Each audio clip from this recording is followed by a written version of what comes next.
Hi, I'm Emma from Unique Phoenix. I'm a transformation coach, healer, speaker, author, and an unapologetic, curious soul. Connected Conversations is here to bring love, healing, and connection to our everyday life through open and authentic conversations.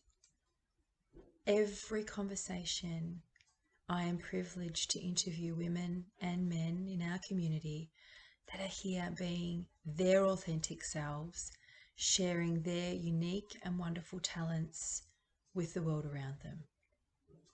I'm going to let them introduce themselves, and then we can get to know them better and what they offer through this connected conversation. Stay with us. Hi, I'm Carolyn from Empowered Happiness, and I'm passionate about helping you reconnect with your inner joy and happiness.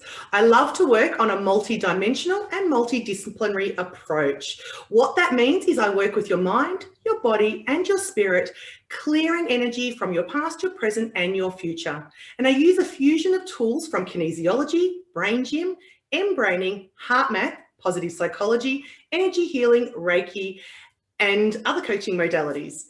You can connect with me at empoweredhappiness.com. Hi, welcome to Connected Conversations. Carolyn's already introduced herself. Connected Conversations on the couch today, which is exciting, in live and in person, particularly we live in Melbourne. Connected Conversations is about bringing love, connection to our everyday lives and healing, most importantly, with open and authentic conversations about health, wellness, and a whole bunch of healing and energy and all sorts of amazing stuff. I am incredibly excited, to have Carolyn King here today from Empowered Happiness, Kinesiologist. And that is just one of the things that she helps heal with. Absolutely amazing. Carolyn's not only a friend of mine, we've known each other for a very long time now. I don't know the amount of years. It's a long time. But also Carolyn is my kinesiologist and energy healer as well. And there was an absolute 12-month period in there, particularly over COVID, I believe, where once a month it was just absolutely, that was locked into my diary. And boy, did we went deep. Work through some stuff. We went deep and far and wide.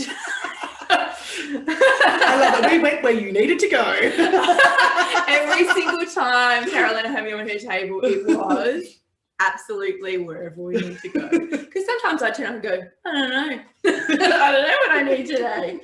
And came out of it feeling a lot better, which has just been amazing. So I love these conversations because I don't send the questions through. So it's a blind interview for Carolyn, not so blind for me. And what we're going to focus on today is meditation and healing. One of the things that you have done in the past is meditation groups, which I know have been amazing. And I've also, Carolyn has trained me in Reiki as well, level 1, 2, and 3, which has been amazing. And through that, I got to experience your meditations as well, which are just phenomenal. They're also on Insight Timer, which I use all the time because I need a timer. Otherwise, I can meditate for hours. So it does bring me back. But I have done your guided ones on there, which is phenomenal. So thank you so much for being here. Well, thank you. I'm so excited as well. I was really excited to be chatting with you today and to see you again because we've had a little bit of because of COVID, we haven't caught up either. So this is going to be interesting. We do have at least a minimum of 2 times a year because we're both business owners and mums and, our kids do a lot of activities and all stuff. So we're very mindful of that, which is amazing. But it is lovely. And thank you. I am truly honoured to be here today. So I want to get started and find out a little bit about your journey to becoming a kinesiologist, because was that essentially your first step in terms of you becoming your own business owner and moving into this, as a whole holistic healer? It's really interesting. It's funny how life plays out. I've always been interested in crystals and energy healing. And back in about 2002, 2003, I started on a course called Esoteric Aromatherapy. And that's where I wanted to do aromatherapy. I wanted oils, but I didn't want to do massage. I just wanted to use oils. And so this course was great. And that's where I fell into Reiki, because I didn't actively go looking for Reiki. And that's where I did Reiki 1 and 2. What's interesting about that is, as part of that course, she was a kinesiologist and actually taught me kinesiology. But it wasn't until about 3 or 4 years after I'd finished my certification in kinesiology that I realized I had done kinesiology all the way back in 2003. I went through my manuals and I thought, this is kinesiology. Somehow I had forgotten about it. So fast forward a few years later, we were struggling to fall pregnant with my daughter. I went to a kinesiologist. I really wasn't sure what this guy was doing. I was putting my arms up and I was saying I fall pregnant easily and my arms would drop. And we fell pregnant first cycle. We did go to the IVF clinic. I had 3 sessions with him, but I remember walking into the clinic and them saying to me, oh, you're pregnant. That doesn't happen first cycle. And I thought, oh, wow, okay, maybe there's something in this kinesiology thing. Let me park it. So I parked it for a while. And then in 2010, at the start of 2010, I thought I'm looking for something.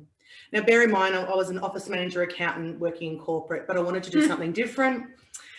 I was Googling aromatherapy again, and this kinesiology thing kept coming up. And I thought, oh, let me give it a look. Oh, she's around the corner. She only teaches not far from me. Let me give her a call. So I called her. She goes, oh, there's an open day tonight. I thought, oh, okay. So I went to the open night, sat down next to this lovely young lady. And there might have been 20 people there. So I randomly sat next to somebody. Turns out that she lived in my estate, and I joined Kinesio. I joined the course that night. I loved it.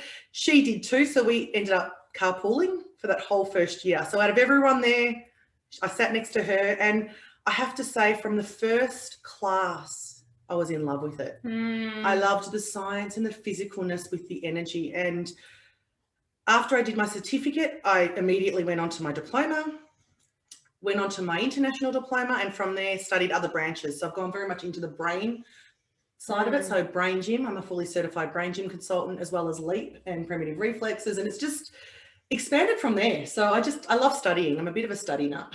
Well, I mean, that's one of the biggest gifts we can give ourselves, is to figure out how to enjoy learning, what we like to enjoy learning, and go for it. You know, and look, I've got a son who absolutely loves anime. And so Japan is like the hot topic of conversation, and anime, every minute you have time with him. But why not? If that's your way of learning, absolutely, jump on in, roll around in it. Deep dive, I say. And that's, I love kinesiology, and all the other modalities that I've studied since then now just fit in nicely. Everything works in that paradigm. So that's why I say that I work from a multidisciplinary approach, because I really am pulling from different modalities. I absolutely hear you with that as well. When I coach, it's the same thing. Yes. I channel, so yes. That just pops in. Yes. You can't even help that. That's been happening a lot more lately. Organically. Yeah. Mine just has always happened, but it's that moment where you go, oh, this is what I love to do. This is what, yeah, absolutely. So then, okay, that's why you started doing it. Why do you keep doing it? Because I love the impact I'm having on people. I literally do a happy dance when I get someone coming into my clinic and saying, I'm no longer feeling anxious. Or in the last week, I've had 2 people tell me they're pregnant.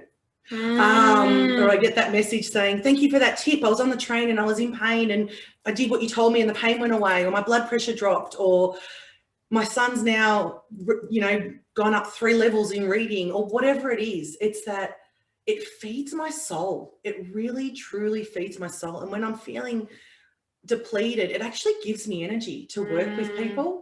And I love all my clients. I truly do. And I encourage them. They send me texts afterwards where they might show me something they've painted or something they've written. And it's that joy of having that impact of changing people's lives. Because you get to do it from the inside out.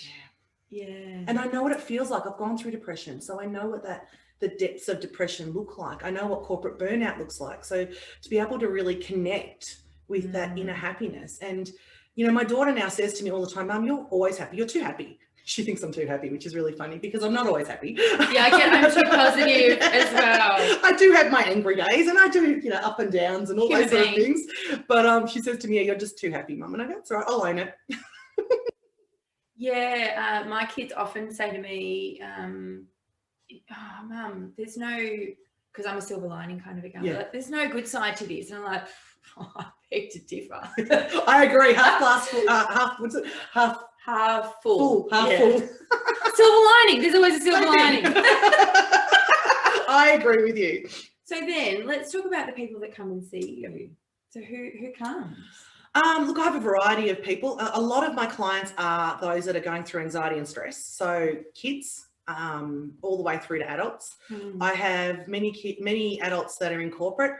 What's really been wonderful is the increase in men that I've been seeing lately to help them. Yeah, good. And I think men like it because of the muscle testing aspect of kinesiology. They get to feel it in there. Science in there. There's a science in there. But I've worked with athletes. I've worked with a lot of that 18 to 22-year-old group at the moment, especially through COVID, with that whole social anxiety thing of, I like taking time away from everyone, and then how do I integrate back into society? I've worked with babies in utero. So I worked with one client, worked with a baby all the way in utero, and now I still work with a child. She's 1.5. So my youngest has been in utero. My oldest has been 90. I've worked with my nan. So it really is a broad range, but in terms of why people come to see me, it's generally stress, anxiety. There is some people with pain, with physical pain that I work with, some athletes, like I said, that when they haven't been able to go to somebody else, they'll come to me. And learning, brain fog, that sort of thing, because I've done a lot of brain work. I love that. Now I want to go back. You said something about connection, which, I know we're talking about, and I want to get onto meditation because I absolutely know that's been such a huge part of your life as well. But let's go back to that, because a lot of the kids at the moment are feeling disconnected, and they are, I guess, sort of, it's almost like, stop, start, like, oh, I feel connected again. Oh, I don't feel so connected. Oh, I feel connected again. And, human nature is to connect with the world around us, with, the people around us, and, really most importantly within ourselves. So then how, with these kids, how is that work? Are they understanding? Do you believe, or do you feel that they are going to be able to be connected again? They are. What I'm finding with a lot of the kids is the anxiety. It's the anxiety of pulling away and then reconnecting. So I really work in that primitive reflex state. So primitive reflexes are basically reflexes that our body goes through naturally. They're part of the brain and the body, and it's how we evolve. Basically, they start in utero and they should be integrated around the age of 2. But there's one called the Moro reflex, which is the fight-flight reflex. Most of us have heard that, and that's usually responsible for anxiety. Sometimes a fear paralysis comes in. What I do is I help them calm that down. Now, I use tools not just from kinesiology, but I also am a HeartMath practitioner, so I do a lot of heart breathing. So I teach these kids how to connect to their heart, and when they're connected to their heart, it calms down their central nervous system. It calms down their brain waves. They're more present. And then, of course, when you're connected to your heart, you're connected to the world around you. Now, I'm not sure if you realize this, but they've done scientific studies that show that they can measure the electrical output of your heart up to 3 feet away, whereas your brain is only 1 inch. So it shows us that our heart is an electrical organ. So if that is coherent or balanced, even Emma and I sitting here right now, we're within 3 feet, so we would feel that. So I teach that to the kids, and absolutely, I feel that when we can calm down that Moro, because if we're in fight, flight, we can't do anything. Our body's literally in survival mode. Once we can do that, we can connect again. So it's helping them. I guess what life's teaching us now with this whole COVID is adaptability, adapting to change, and just being able to build your own resilience to what's going on in terms of just being able to manage everything. Oh, I absolutely totally agree. And that emotional regulation as well, like being able to adapt emotionally, not stay in that one feeling because you believe that's your whole story. Oh, and this is all the work, that I do as well. So yeah, I love that stuff. And yes, I think that's a really good way of putting it, because what I see when working with kids is that they're really in their heads. Yes, that's why you dropped them into there. And they really just lead what's going on in the brain, what's going on in the brain. And let's face it, we both know brain's full of shit. Your brain believes what you tell it. The brain believes everything. Tell it what you want. It doesn't know the difference. I mean, isn't that amazing? Like, our cognitive ability is phenomenal, that it can believe whatever it wants to believe. But at the same time, if you're like, what are you feeding it? So feed it good stuff. Oh yeah, nourish your brain just as much as your body. Absolutely. And so if you're feeding it a whole bunch of crap, then, you know, and we do, like, overthinking is a really beautiful way of putting it, but we can go into this whole story. And, you know, I found even with adult clients working with, you know, that experience of anxiety in their life, which is a natural phenomena for any human, they're feeding it stories that don't and aren't real. They are. And so what I say to clients, if they say to me, how do I shut that off? How do I shut that overthinking off? I just say to them, tell your brain, thank you for that. How am I feeling? And drop into your heart. Don't fight it. Just say, thank you. Let me drop into my heart and just breathe into your heart, because our feeling is here, not here. Well, oh, absolutely. The body is the compass, 100%. And the mind is just the map. So, you know, like, you're always going to go where your body leads you and feels best. Oh, that's a bit, and you know what? I do the same thing with clients. Yeah. I do exactly the same. Like, I mean, I probably, you know, shut the fuck up brain is what I use with adult clients, not with children clients, I want to point out, but with adult clients, there's that, because it is just, but thank the brain.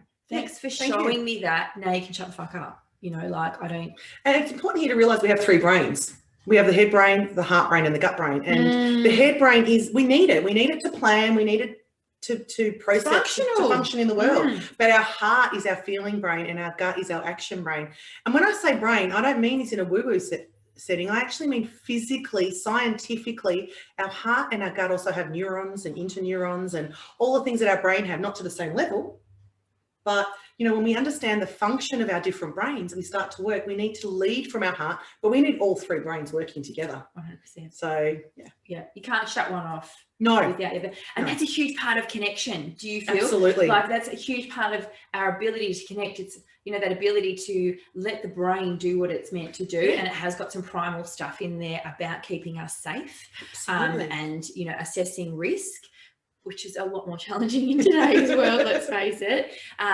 However, like, and then knowing what it is that you want to do, like why you're doing what you do in your heart, but also, you know, for me, when I talk about gut brain and, you know, listening to your gut, that's almost like, because the heart is how important this is to me. Like, you know, what do I want? You know, like, where do I want to go? But the gut's almost like, is that right? Like, where it's almost like it's a leveler of, where am I listening? Am I listening in my head, or am I listening in my heart? So yeah, having them all three work together is amazing, and particularly with youth today, because it is very different times. It is. And you know what I found is, our age group, I think, are really open to this, but when we were growing up, our parents weren't necessarily. Generally, not for everybody, I understand that, but there's been a shift with the amount of knowledge out there. So a lot of us are helping our children become more emotionally regulated just through our actions, which is great. So, but not everybody's had that, I guess, the benefit or the gift of being able to do what we do and doing that study and having that passion and going down that path of really learning so that we can help our own children and then help others. So it's a gift to be able to do this. Oh, every day. Every day. Absolutely. Which is why I love these conversations, because I get to hang out with people that I absolutely highly respect and adore. But we get to have these conversations and bring you some really amazing information, and perhaps just different thinking. Perhaps it's just something that you've not considered before, and it's a conversation that you want to go and have on the couch with a friend as well. So I fully, absolutely encourage you to go forward and do that. So then let's, I want to talk about your road to healing then, because that's clients' roads to healing. And, you know, Carolyn and I have had, you know, for very different reasons in our life, but we've both experienced depression. I've had high levels of that, you know, experience of anxiety in my life, very undiagnosed for a long time. However, yours was a pretty significant moment in your life. It was. So end of 2012, it was December. It was my mother-in-law's, I think they were going, I think it was her 60th, and my husband had gone to decorate the hall, and I was at home with the kids, and that was my rock bottom. And I say rock bottom because I took a handful of sleeping tablets. And obviously been leading up. That wasn't just a momentary decision. It was something that I had been thinking about for a while. And the interesting thing is I didn't want to necessarily kill myself. I just didn't want to be here anymore. And I just want to make that distinction. I just didn't want to be here anymore. I didn't care what that meant. And I had convinced myself everyone would be better off without me. So I know people say, oh, suicide's selfish. And we're getting in deep here. But from someone that's actually gone through that depth, I seriously convinced myself that everyone would be better off without me. I convinced myself my husband would be better off without the drama. My kids would be better off with the better mother, that my extended family would be better off with me not around. That's what, and we were talking about the brain a minute ago. I had convinced my brain that was the case. And I remember so many times, you know, sitting at the train station and do I jump in front of a train? No. You know, and I still remember those days. I remember one day in particular where I was just listening to some music, and one of my favorite songs at that time, and I was crying in the car, and I was listening to Trains Calling All Angels. And obviously I didn't jump in front of a train, and clearly the tablets didn't do anything. Thank goodness. Thank goodness. We love her being but that sent me, something happened that day that snapped me out of it. Well, not, I can't say snap me out of it because I didn't actually heal at that point, but it made me want to get help. Yeah. Something said, right, this isn't working anymore. The tablets didn't work. Shit, I need to do something different.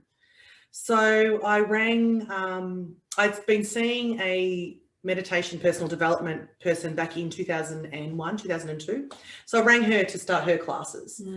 And I didn't want to go down the Western medicine only because I didn't want to. I had the support around me and I wanted to try something else. So I went to see her. And from the first one-on-one session I had, I thought this is where I need to be.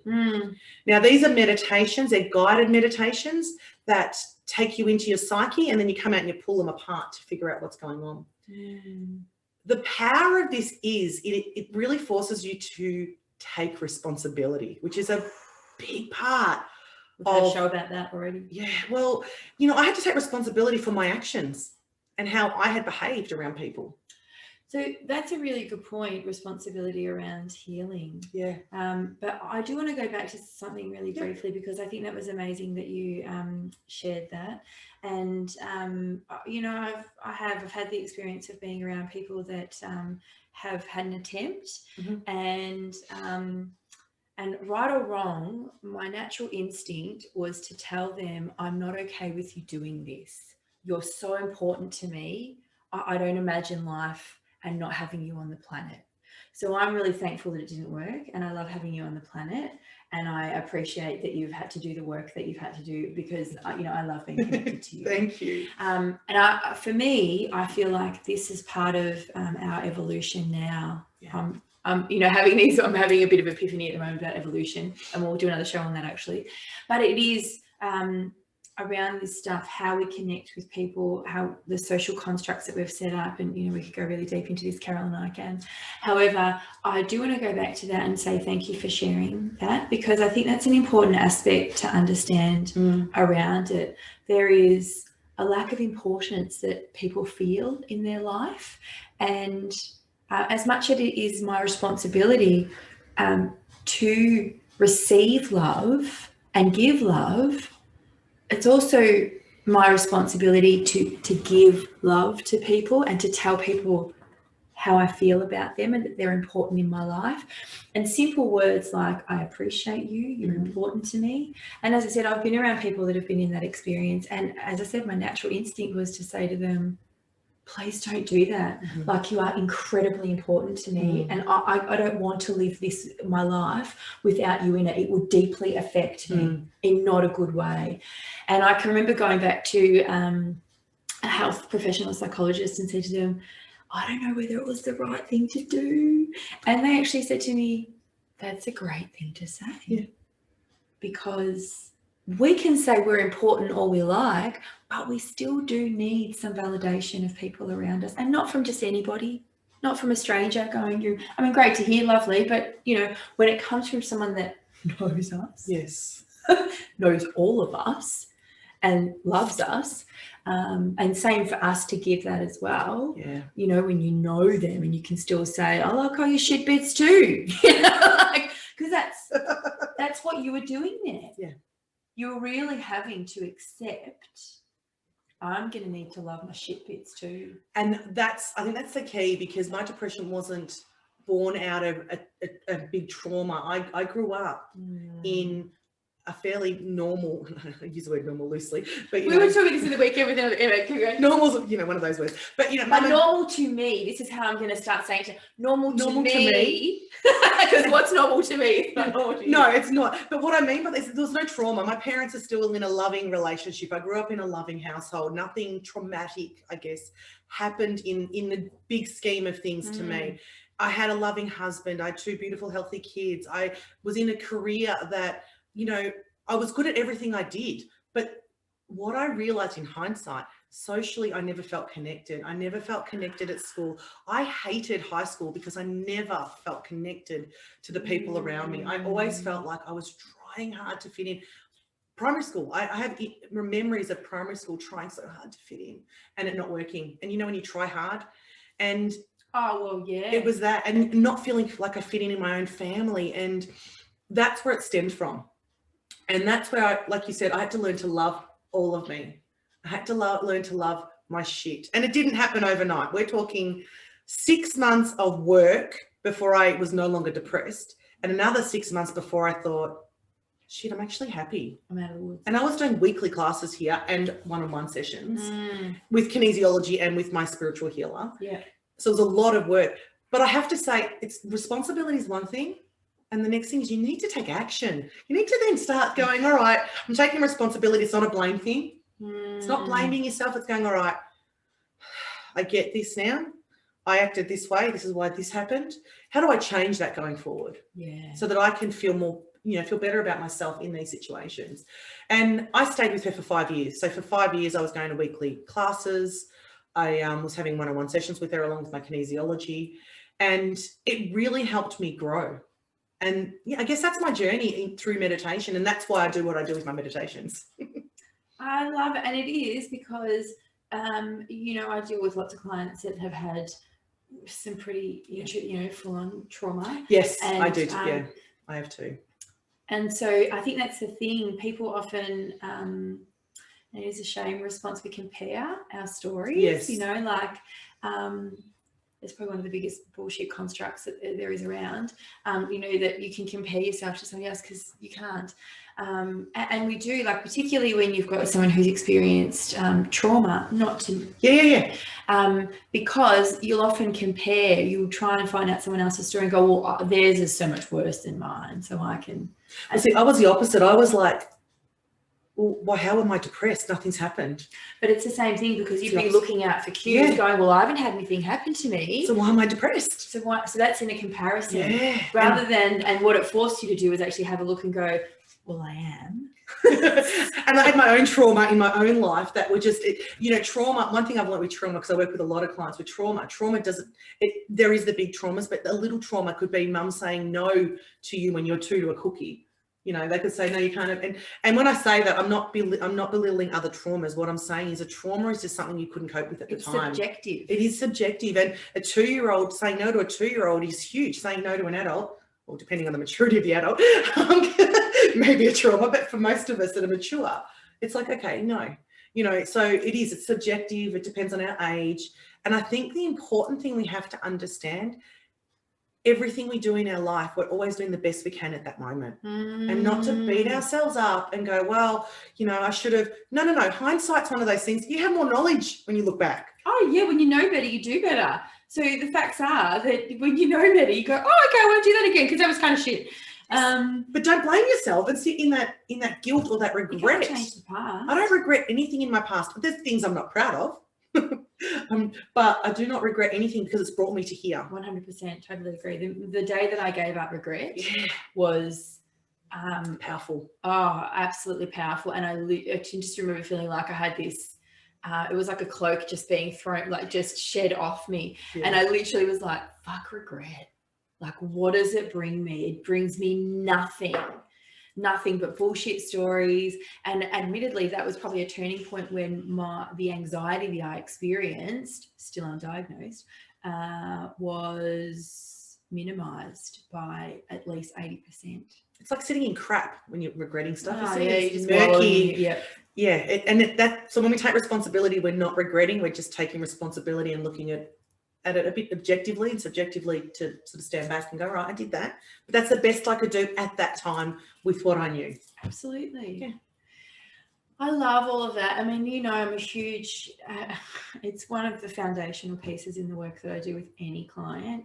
And even when they're on my table and I'm channeling, there is a portion of it that says, what are you going to do about it? And you've had that experience, but there's a portion where I'm like, and because quite often your guides will want to know that as well. Your team will always ask me, what are they going to do with this? Because we've given them all this great shit. What are they going to do? You have to take action.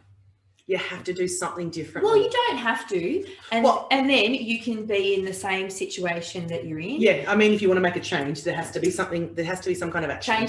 Things have to change for change to happen. Einstein says, what is it, the definition of insanity is doing the same thing over and over. Yeah. But you know what? I love those quotes now, but the more I'm reading, the more I'm understanding, some of these quotes aren't theirs. No, I realise I have heard that too. So I'm always like dubious about going, ooh, is that actually his? But from what we know right now. And who cares? It's a really good quote. Whoever said it, bang on. That's right. I have read that too, that sometimes these quotes aren't quite from those people, but that's okay. There was one I read on Aristotle and I thought, oh my God, this is amazing. And then I did some fact checking of my own and went, not what he said at all. It's been completely translated. Oh, really? Yeah, it's okay. And look, a lovely translation. Just, I think he had a very different meaning. I'm so grateful with how authentic and honest you're being about this, because this is tough conversations. And for those that are experiencing this in your life that aren't feeling connected, please, I know that we're both on the same page about this. Reach out. Tell someone that you're not feeling important. Tell someone that you're not feeling connected, and they may not have a solution for you, but I guarantee that everyone, and if someone reaches out to me like that, I want to help them. If someone says, I want to make changes, I can't do this anymore, we want to help. That's our human nature that sits underneath everything. We want to help other people. Mm-hmm. So please reach out, whether it's to online, because not a conversation I knew was going to come up, but I love these conversations. And I can pop some links up below to some online places, but also you can connect with us. There's lots of people around you. If you're younger watching this, please go and share it with your parents and let them know. If that's not feeling safe, then go to a teacher, a trusted adult, but please know what's happening in your brain.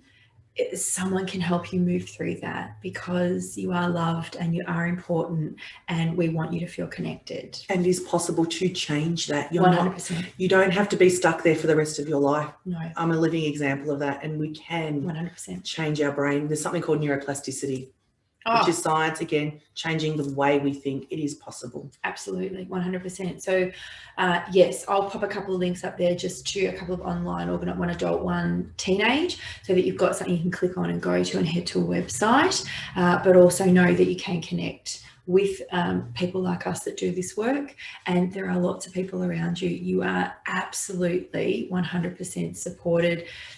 It's brave, and I promise you, once you take that brave step, it is so worth it to say, I need some help.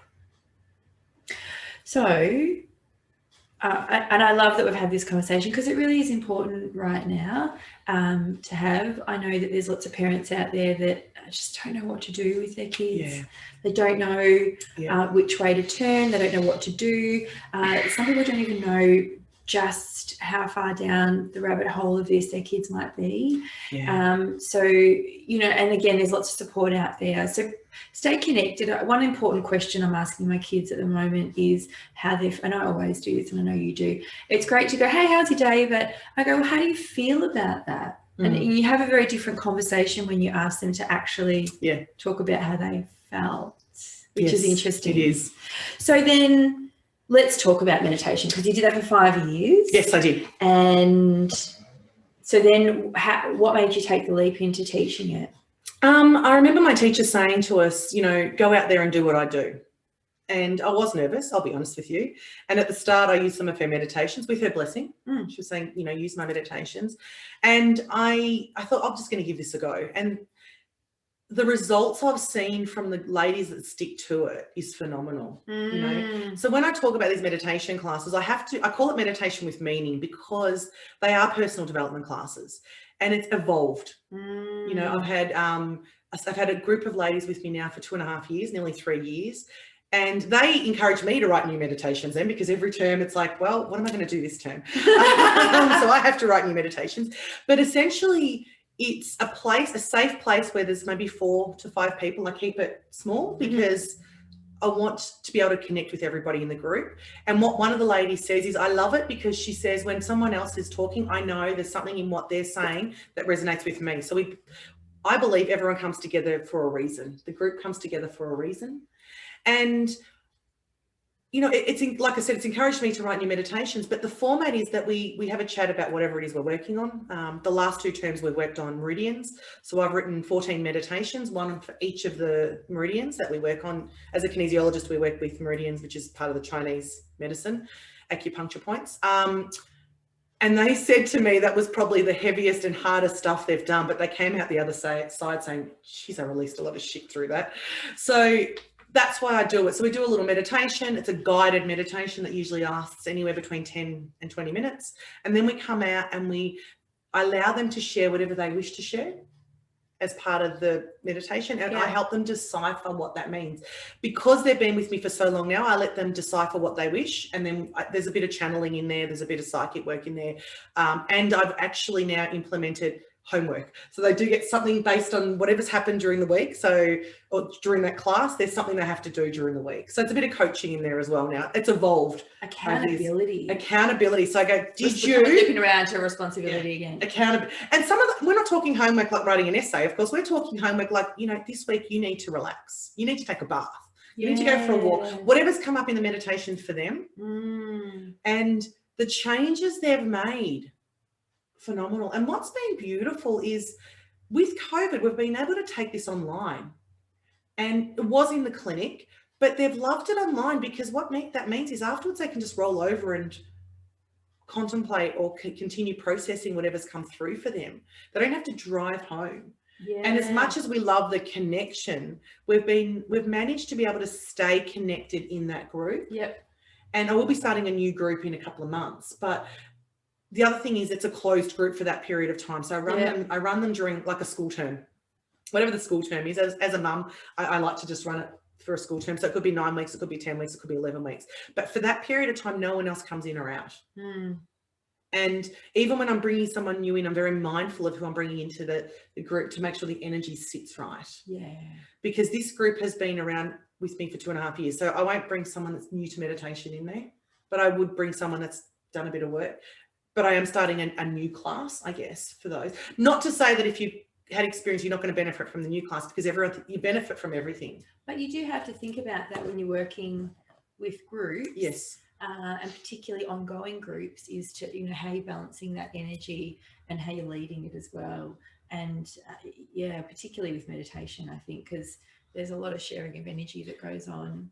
Personal stuff comes up. You really get to know, I guess, the deep, dark secrets of each other. And what the ladies were saying to me recently was they love that it's a safe place and they don't feel weird if they can share anything, like, oh, this happened in my life, or, you know, I had this dream, or whatever it is, and they don't feel judged, because they've said to me in their own life they don't have people that they can actually chat about, you know, spiritual things, or they feel like that they're disconnected in that respect with the people around them. So the group is that safe place where they don't feel weird. And that's the space I want to give them, because I'm blessed. I have beautiful friends like Emma that I can have all sorts of conversations with. And they get weird and deep. And there's no judgment. But I'm blessed that I have people like Emma in my life, but not everybody has that. So the groups, I guess, serve in a multifaceted way, in that it's personal development. You work on your own stuff, but you've got that connection. And we even went out to lunch a few months ago which was lovely because the girls wanted to meet in person because they hadn't seen each other in person for so long. So we went into lunch. I think it was the day before one of our lockdowns, a few lockdowns ago. Who knows? Who knows? I mean, we haven't kept track here in Melbourne, honestly. We called it the Last Supper. It was quite funny. And I think you actually commented on my post and said that's going to trigger some people, and it did. Oh, yeah, I was having a laugh at it. But I thought, woo, that's going to piss some people off. And it was funny because we did go into lockdown after that. There were people saying we're not in lockdown, and the day after we did. But it was just really funny. It was more just we knew that was coming. We know. You know, you have to. I'm one of those people. You've got to laugh. Definitely. And see, that's the thing that I can tell in my life when I'm taking things a bit too seriously and overthinking stuff. I forget my humour, and I'll forget my smile, and you know, that kind of is a real tell for me when I've gotten too serious. And look, I'll admit the last, you know, our 5th lockdown here in Melbourne, I did take it a little bit seriously, being a small business. Yes. And so, you know, I definitely took it a little bit personally. However, you know, like, I guess in what you do, you're teaching people skills that can help them have resilience through that, and to know that they don't have to stay in that they can move forward with it. You know what, and that's what I've been talking with a lot of my clients that are fearful for so many different reasons right now. In terms of COVID, vaccines, all that sort of stuff. There's fear for all different reasons. And all I've said to them is right now, all you have the power to do is to be in your own space, in your own heart, and raise your vibration, because you have that choice.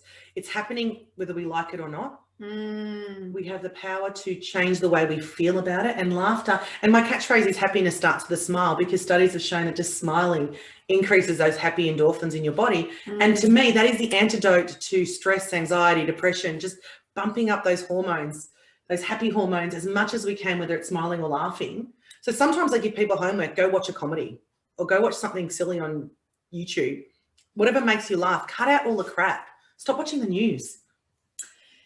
Oh, I haven't watched it. Yeah, because it just keeps us. But I find my own news. Don't worry. There's plenty of options around. But again, yeah, I agree with you. Absolutely, you've got to find something to laugh at yourself. And you know, again, that's a tell for me when I've forgotten to laugh at myself. You know those mornings where you stub your toe and you spill your coffee. And it's funny, when the third thing usually happens to me, I stop and I laugh and I go, okay, spirit guides, my team, I hear you. Okay, I'm back. It's like for me when I have those mornings where just one thing goes wrong after another. And I say wrong loosely, but you know, it's when we view a sign. Wrong, yeah. Yes, that's my telltale to say, all right. And then I actually do laugh and have a conversation with them, because I think I've said to you before, sometimes I think our spirit guides are down at the pub going, what the hell are they're not listening to us. Oh, listen, when I do channeling, I can tell you some of the spirit guides come through and they're hilarious. And this is the thing, you've got to laugh. Our spirit guides, spirituality is not about being serious all the time. It's about laughter and joy. And, you know, I had someone say to me, I love seeing you as a kinesiologist, because she goes, we are serious and we work on serious stuff, but there's no judgment. You know, I have a really great relationship with my spirit guides. I'm talking to them all the time, like all the time. I'm pretty sure sometimes I ignore them and then they just remind me that they're there. But I agree with you. And people can get stuck in that, can't they? And so for me, meditation is one thing that I wake up every morning. And honestly, it's taken me years to hone in on this. And it's a practice. It's never, I've taken the word progress out of it. I've taken the word perfection out of it. It is just simply a practice, and over time it's evolved and changed. And you know, I feel, you know, it does better things for me. But again, I'm not judging myself. I used to about it though. But that's one of my morning rituals, and it starts my day well, because then what happens is if something, you know, if I do stub my toe or I spill my coffee, it makes me stop and go, oh, I'm rushing. If this is happening, then I'm not being present. I'm rushing. And some mornings are better than others. Some meditations are better than others, aren't they? And you don't judge it. Some days you go, oh, I did well then. And other days you go, what's going on? Oh, sometimes my timer will go off and I just go, did I just meditate or think my way through that whole thing? Yeah, and that's okay too, isn't it? You learn to just sit in it. What's your feeling on mantras? Because at the moment I'm actually using mantras as part of my meditation to a bit of Sanskrit and just very simple ones like 3 just to keep. And what happens is my brain, my little monkey mind, stops. I love them. I think with meditation, you've got to find what works for you. There are so many different kinds of meditations. And even saying that, one day a mantra might work for you and another day a different meditation might work for you. We are constantly evolving and changing. It's just like every day we don't eat the same dinner. It's okay to do different meditations. I love thinking about it like that. I hadn't thought of that until now. Brilliant, bring that on. But what a great thought, because it's true, we don't eat the same thing every day.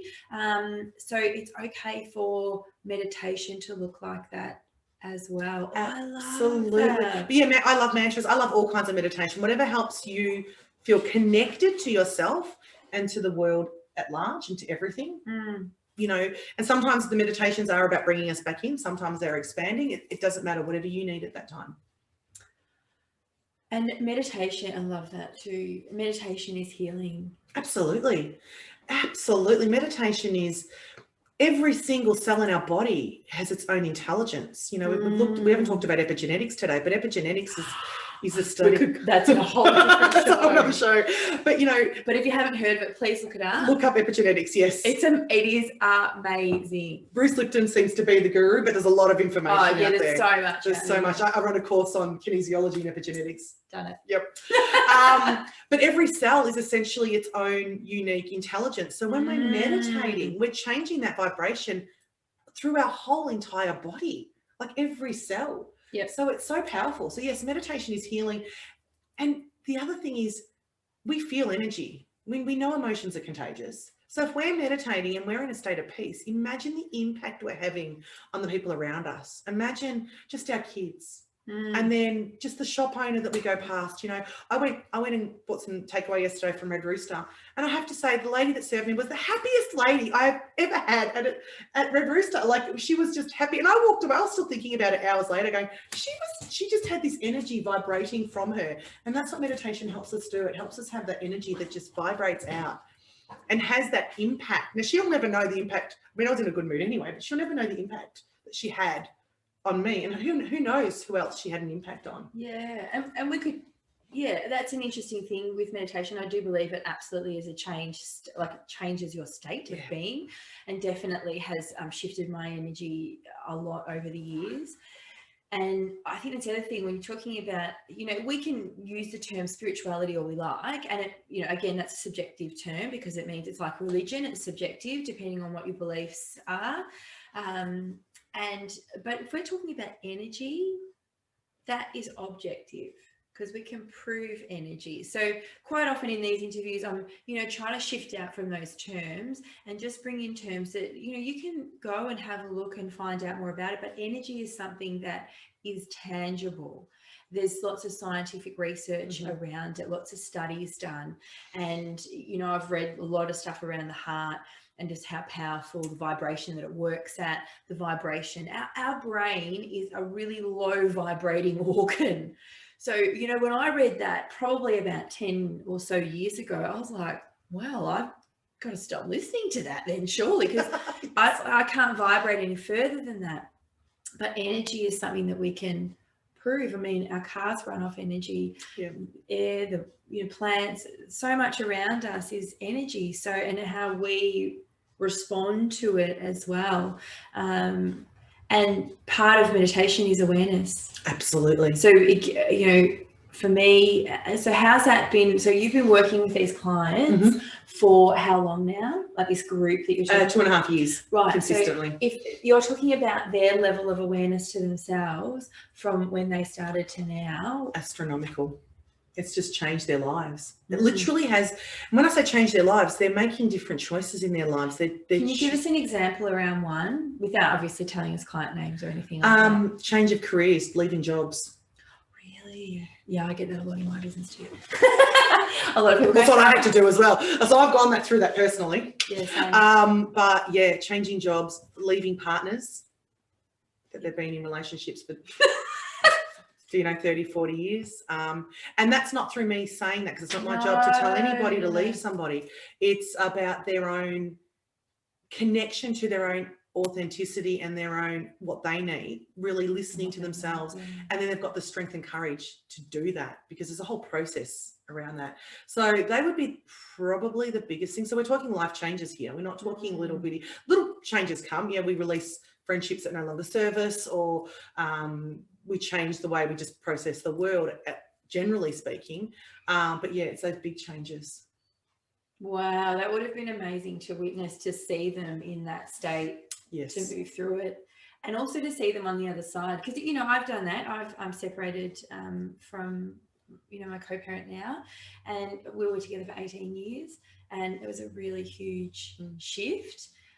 And, you know, I've got friends that have seen me before, and, you know, people that have seen me after.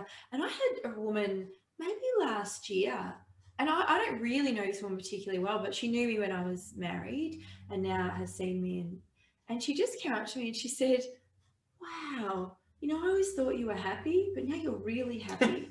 And I went, oh, okay, thanks. And she's like, oh my God, am I? And she got worried then, and it got in her head. But I was like, no, thank you, because I feel that too. And it was through these rituals of practice that I was able to get to know myself a little bit better and know what I wanted. And I think meditation for me, my healing started. I remember I said that first session I had with my teacher, it was when I realized that for me, life is an adventure, and I didn't want to be stuck in what I thought everybody else wanted me to do, or what I thought everybody else wanted me to be. And when I realized life's an adventure, it changed my life. And that was through the meditations, because I started to see, I'm going to say yes to this and see what happens. And there is no failure. Let me just give it a go. And, you know, I can say no over here if I'm getting over, you know, there's too much going on. No's just as powerful as yes, but I wasn't attached to the outcome so much now.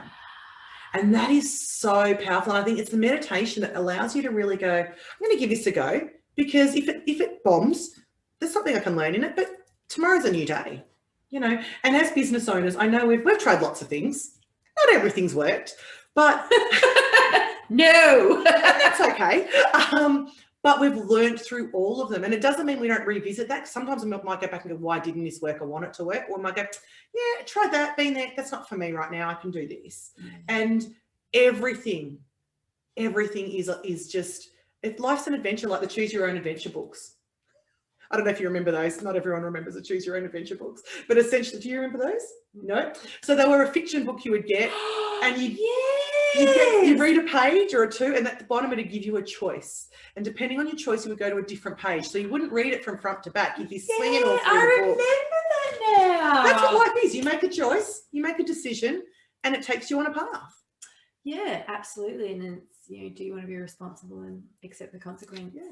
And when you release the need to be attached to the outcome, you're more likely to take, I don't want to use the word risks because I don't feel like they're a risk, but you're more likely to try something different or something new, because you're like, well, this is just an adventure. Let me just go down this path and see what happens. Yeah, well, you're more likely to just take steps. Yeah, take steps. You know, like I'll just go I'll take a bigger step in a different direction to what you would normally have done. So then tell me, what's happening in your business now? There's lots. You've got so much. I know, and I love hearing about it, because you've still got your kinesiology practice. I know Carolyn does it online. I've done both in-person and online sessions as equally as powerful. I never skipped a beat with any of it, particularly over last year. So that was always beautiful, just to be able to keep that going. But you've also got a radio show. I've got a lot of things. So I've got the kinesiology. I'm also doing angel intuitive coaching sessions. So it's like reading cards with coaching, because I want to bring all that together. That's been very busy with that as well, taking off. I have my own radio show on Yowa Radio UK, which is an internet-based radio station based in the UK, but we have listeners from all around the world. I think our top 5 listeners countries are Canada, US, Australia, UK, and Belgium. I had to think then, but that changes. So I've had that show for almost a year now, called The Happiness Hour. Yep. So I get to interview people from around the world, which is really cool. I have a new project that I'm working with. Through that, I was connected with a wonderful man called Dr. Manoj Krishna, who's a retired spinal surgeon, and he's launching a new app called the Human Wisdom Project in September. So I've been involved in that. I found through working with him, again, saying yes to something, that I have a bit of a flair for writing children's fiction stories with teaching them something. So I've been writing a lot of children's stories around conditioning and how we're conditioned. I'm also writing meditations for the program. And there are some other projects that are just starting out that, you know, in the next 4 to 5 months will come to light, that are just still working on in the background. So I've got a lot going on at the moment, but it's a nice feeling to have all these things going on. So, and of course I've got some online programs, a meditation online program. I'm on Insight Timer, so I write meditations for Insight Timer. I love reading the feedback to the feedback on my Insight Timer app. Yeah, so I think there's a lot going on. I'm sure I've forgotten something, but that's okay. I'm one of those people now that I'm embracing life. I'm trying new things. Of course, I have 2 kids and a husband, so my kids are very active themselves. They keep me busy, so I have to manage that. So yeah, it's just, I always feel like there's something going on, but it feels nice. It doesn't feel like overwhelming, which is really, really good, because I do. And even when I get to that state now, I start talking to myself, all right, am I really doing too much, or is this a state of mind? That's a really good point. Because it can be. For me, it has been, oh my God, I'm doing too much. Now it's like, are you really? Or is it just And on the same token, I'm not doing enough. It can be a state of mind. Absolutely. That's my default. I've got to do more. Yeah. Hold on. I'm actually, just take it down a notch and be present and have a look. And the funny thing is, I haven't been taking on new things. The opportunities have come to me. So then I evaluate, is this something I want to do or not? Or is this something I can do? Yeah, through connections, that's what's happening with me as well. Admittedly, when I'm reaching out and just speaking to people, it's like, oh yeah, okay, that could be a yes, and just. But I do want to share something with you. A few weeks ago, there was something else I was working in. I was working in a corporate environment, and I was no longer resonating with the person running it. And I said to somebody, I don't want to play here anymore. And that was the languaging I used. I thought, this is no longer fun. Yeah. I know the potential here is to earn a lot of money and get myself out there, but I didn't resonate with what was going on. Yeah. And in the end, it was no longer fun. And I said to them, and I don't think they quite got it, but I said, I don't want to play here anymore. For me now, life is about play and fun. And when I say that, I'm not disrespecting the serious work I do with my clients. That feeds my soul. But all my projects, they're fun, they're play, and I want to sit in that energy of that enjoyment. And so I did. I actually, about 2 or 3 weeks ago, I actually stepped back from something that I'd been working on for a year, and I thought, I no longer need this. And it felt so freeing. And what was interesting is other people in that group were also complaining, but no one actually took the step back. And I thought, that's okay. It's my job to, I don't want to play here anymore. Sometimes it just takes one. But good on you though, because life is meant to be enjoyed. Absolutely. We are meant to enjoy what we do. I mean, that's what I talk about as well. Be yourself and feel good, because you're the only person that can feel good in your life. So if life isn't feeling good to you, you've got to have a look at it and think, well, it's not feeling good. And like you've done, take something out. That's okay. Your no's just have to be as strong as your yeses sometimes. Absolutely. And it's okay to say no after you've said yes. Oh, that was a tough one to learn for me. Yes. I said yes. But you know what? You get more into it. You're like, hang on a minute. There's more information coming, going, oh, this isn't for me anymore. Yes, because we evolve and change too. So it might have been right for you at one point, but then something happens and you say, no, this is no longer for me. And I was like that. Okay, I'll finish it out. But if there's no finish date, or if it's just no longer resonating, you're allowed to step back and say, this isn't for me anymore. With anything in absolutely your life. Anything in relationships, habits, yes, projects, careers. With your kids when they go, you said yes, but now I've changed my mind. Yeah, what I said to my kids is I was presented with further information. I love that. But now what was the other one that I said the other day? Well, now with the current information that is at hand, that is a no. I'm going to pinch that.